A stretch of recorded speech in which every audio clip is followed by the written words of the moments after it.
Hey guys, it's Mcfixit here. We have a 2007 Honda Odyssey, and we're going to be changing the oil out. This is that third generation, so the year should be 2005 to 2010. This is honestly very similar to my Honda Ridgeline. Pretty much almost all the same tools and specs and engine oil. We will be using some Valvoline high mile full synthetic and a Honda oil filter. I'll show you all the tools, the supplies, and the know-how on how I changed out my oil and how you can do the same for yourself.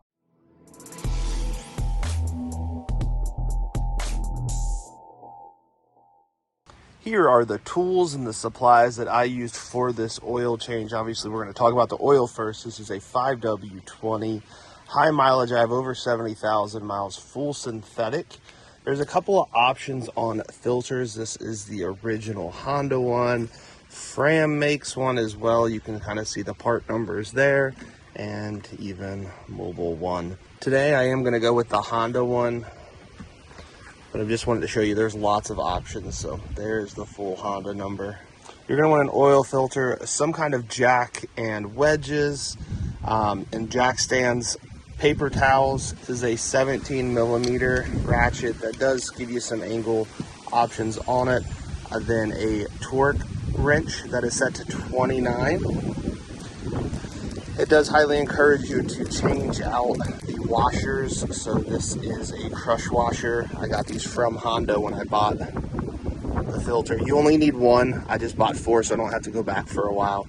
A pair of channel lock, or whatever brand, this is the number 209. This is a wrench that will help get your oil filter off if it's stuck. We have a donation from Dairy Queen. What we'll do is we'll put this in here when we're taking off the old one, and hopefully it doesn't spill as much on the ground.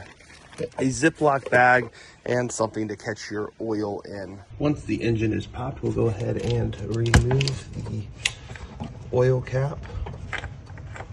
On here it does say you need 5W20 oil as well. Always make sure you put the right type of oil in.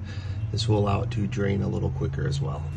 Here's the setup. My driveway slopes down this direction. I got a wheel chuck there, and you'll see this way I have jack stands. There's one on the other side as well. And then we will go ahead and put the actual jack right here in the center. I'll show you some images of it as well. So right underneath here is where I am jacking it up. You'll see there's a little metal piece. You can't really see it well. We'll go ahead and put the jack stands under and then lower the vehicle back down. I do like to keep the jack stand in place as well. That's just my preference, just to give it one more anchor spot. So on both sides, you'll see this little spot right here. This is where you're going to go ahead and lift up, and then we'll drop the car back down on there. Do that on both sides. And then we will gently go ahead and set the car back down, and then we have it done on both sides. So go ahead and open up your new oil container. Grab your new filter. We'll go ahead and unwrap it. Get some oil on there and go ahead and put some oil on that seal all the way around it, just to ensure that that seal is going to seat properly on the oil filter housing. Make sure to cap this back off. So we're going to go ahead and come down here and under the vehicle so you can see everything. We are on the passenger side. There is the filter. Right here is your drain plug. You can't fully see it, but if you look here, it does say engine oil. So that's where we're headed. So go ahead and take your 17mm. Your oil drain plug is right there. And you just need to break it. We're going to set up the tray below and begin spinning it off by hand, keeping the index finger on the bolt head. And once you feel like it is all the way out, which it is not yet, you're going to release and pull out, keeping the bolt in your hand.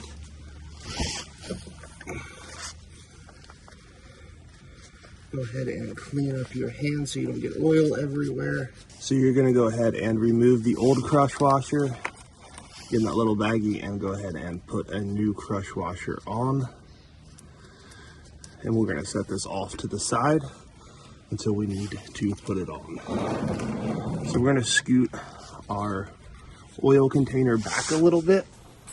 Okay, let's go ahead and grab our oil filter wrench and go ahead and break this loose. A lot of times when you get your oil changed, they put these on way too tight. They just almost torque them down.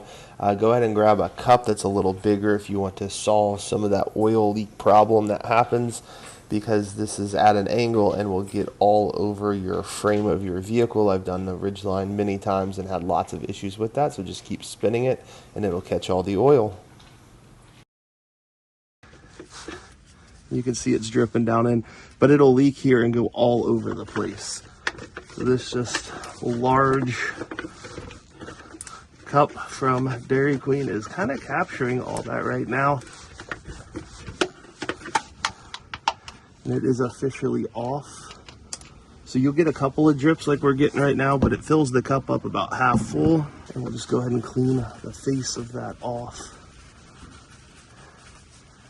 And any oil that got anywhere, but really it shouldn't be that much. Normally you're cleaning oil off this for a while, especially here and then all these grooves. So now it's time to go ahead and put the new filter on. This is that Honda filter.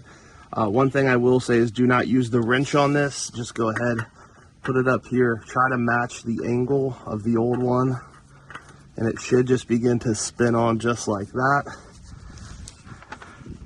I am not left-handed and I'm using my left hand here, so that's everything I have with my left hand. And I will come in with my right hand and just give it one extra little push, come back and clean up all of the oil. Engine oil is almost completely done dripping.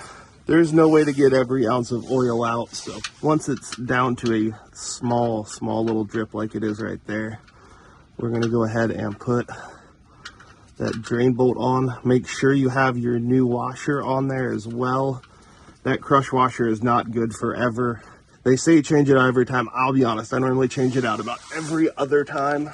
Okay, we got a 17 millimeter. It's going to go down to 29 foot-pounds of torque. You're going to go ahead and take it and just begin to spin it until it clicks.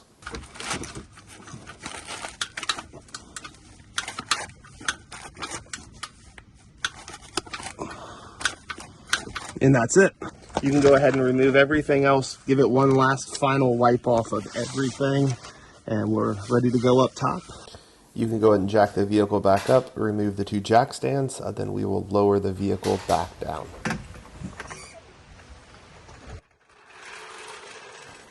Once it's on the ground, you can remove the wheel chucks. Go ahead and grab an oil funnel and stick it in the hole there. We'll go ahead and take that 5W20 synthetic and begin filling it up. It does say that it takes 4.5 quarts to fill, so you'll have half a quart of this stuff left over at the end. And there is some lines on the side where you can see where that is.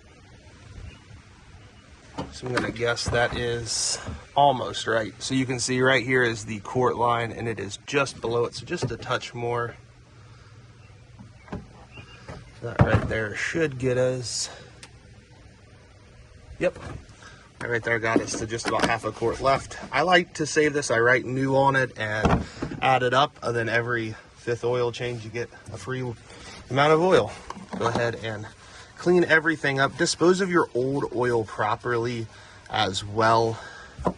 I try to put everything in a Ziploc baggie for cleanup. We're gonna go ahead and start the car and run it for 3 minutes. So that's gone ahead and ran for 3 minutes. We're gonna go ahead and first thing we're gonna do is go ahead and look down underneath to see if there's any leaking anywhere. And it is kind of hard to see on this, but I can tell that there is no leaking by looking. My camera's a little big to fit down there perfectly, but look to make sure.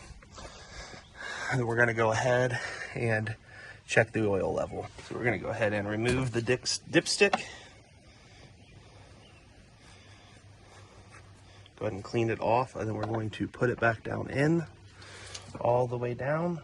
Okay, we'll go ahead and pull the dipstick. And you can see it is right there, just about halfway. It is pretty clean looking for as old as this vehicle is. But yeah, you can see it's about 3/4 of the way up. That's really where I like it.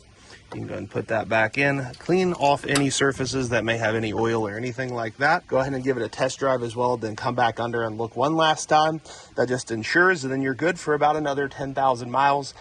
That is what I like to do with full synthetic, is about 10K. You may choose to do something different, and that's great too. Thank you all so much for watching this video. I hope it was helpful. If you do have any comments, please put them in the comment section down below. If you've not given this video a thumbs up, do that as well. And please subscribe to get my next videos. Hope you have a great rest of your day.